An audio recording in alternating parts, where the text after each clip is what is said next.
Един върховен аспект, за който са копнели всички души, избрали да живеят в тези времена. Може да се говори много по темата, но аз ще ви я преведа в няколко изречения.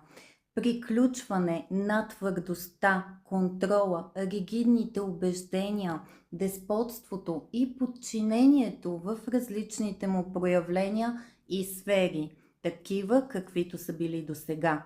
Програмите от родителските, разбирайте и шефските управляващи звена, които са оковавали досега децата си, служителите и народа вече ще се разпадат, защото душите не могат повече да съществуват в тези окови и лъжа. Също така приключват илюзиите, зависимостите, лъжите, бездействието, стоенето в нищото и копаенето в депресии все по-надолу, защото душите вече са изморени от тях и вече искат да живеят.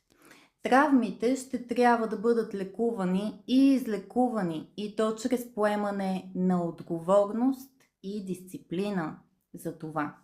Стартира епохата, в която за мечтите, а също и за любовта, вече ще са категорично нужни действия и отговорност.